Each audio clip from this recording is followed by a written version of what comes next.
Welcome to Invest Insights. I'm Abby Malone. I'm joined today by Tasha Dickinson, the partner at Pitney. Tasha, thank you so much for being with me today. Thanks for having me.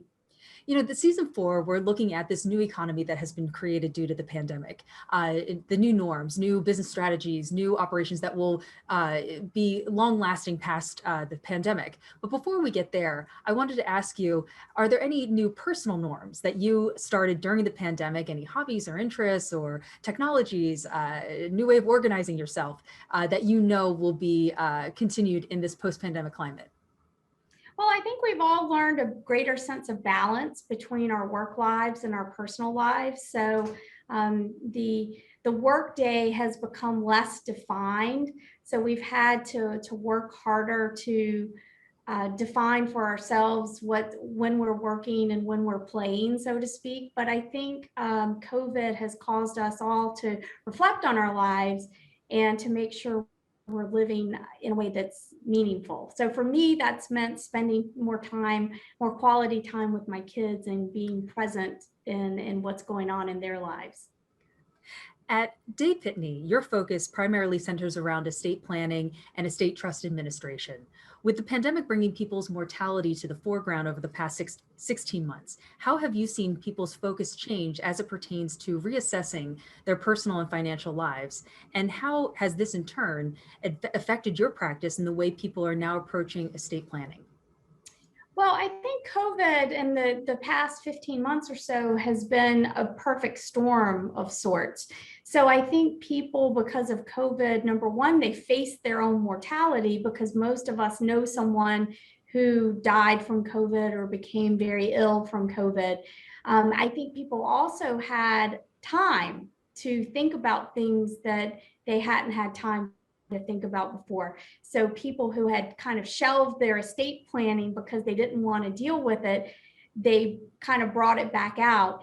And to the last point that I made about living and balance and whatnot, I think people just viewed life a little bit more differently as a result of COVID, realizing that life can change very quickly. So those three things combine to cause estate planners to be very busy because people were talking more about their estate planning. The reality is, I think there were, unfortunately, a lot of people died during COVID. So from a trust and estate administration point of view, we were also very busy.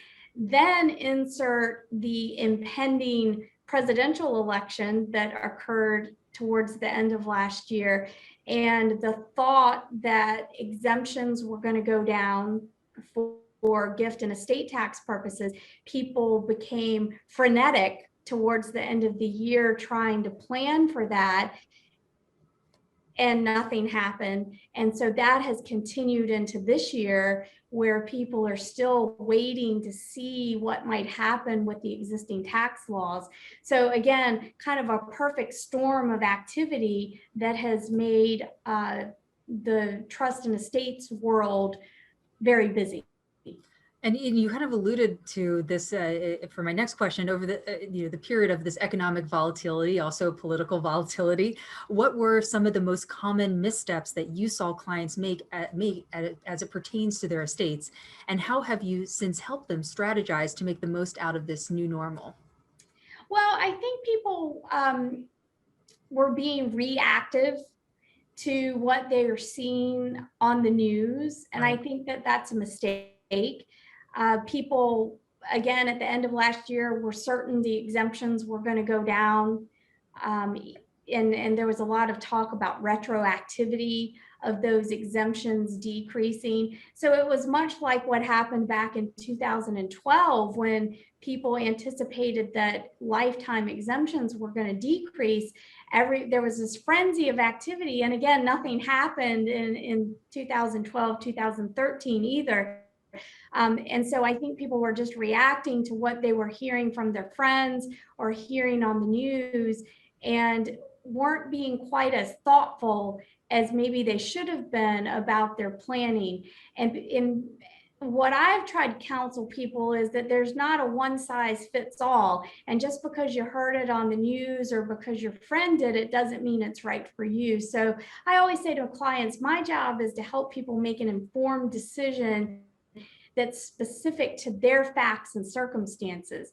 And so that's what I've tried to bring to the table during this process, is to make people take a step back and to thoroughly analyze the strategies that they're thinking of employing, to be sure that it makes sense for them to do that at this time.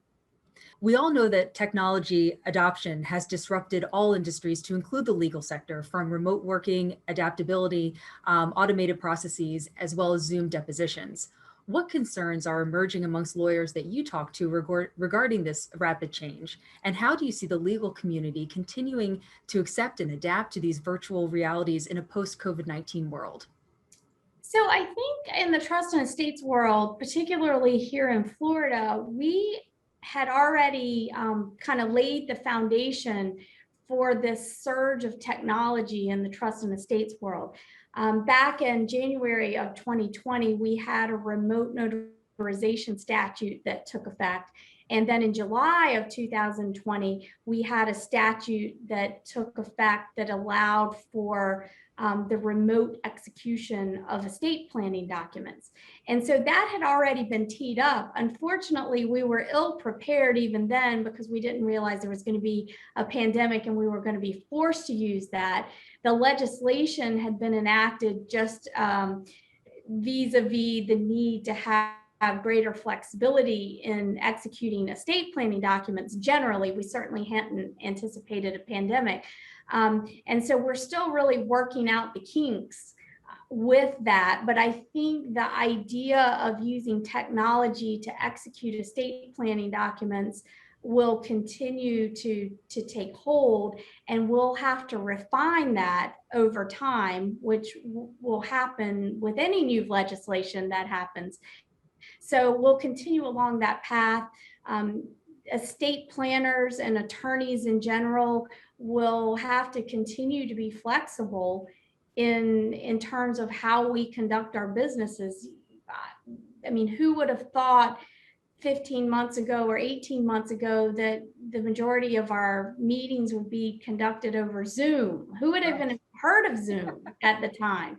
And so I think we'll continue to refine the way that we operate in that regard. However, I do believe that there's no substitute for human interaction. And so despite the fact that we'll continue to go down this track to allow technology to enhance our practices, I don't believe that technology will ever replace our practices. Sure. Now that we find ourselves in this new economy, this new landscape, what's next for Day Pitney and the estate planning sector overall? So in the estate planning sector overall, I guess I would say that the only thing constant in the tax planning and estate planning world is change. Sure. Because the tax laws are ever evolving. Yeah. And so I think that there's always going to be a place for estate planners to help clients, not only on the technical side, but also anecdotally the experience that we bring to the table in dealing with other family situations that aren't necessarily tax related.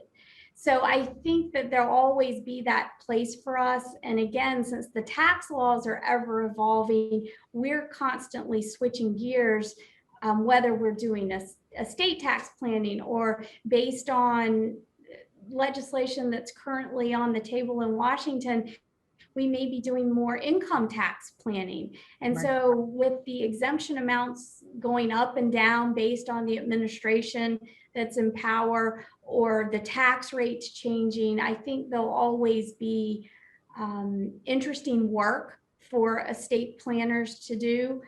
So at Day Pitney, as you know, we're about a 300-person firm with offices from Providence, Rhode Island, down to Miami, up everywhere up and down the East Coast.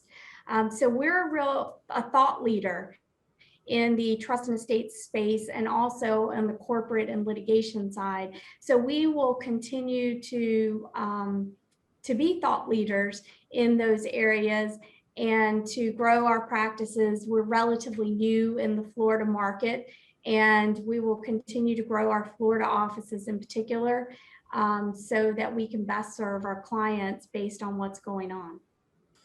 Well, thank you again. That was Tasha Dickinson, the partner at Day Pitney. My name is Abby Malone, and you've been watching Invest Insights. Thank you again, Tasha. Thanks, Abby.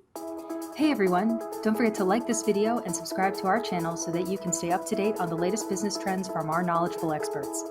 Be sure to check out the description below for more information on the segment you just watched. Thanks for tuning in.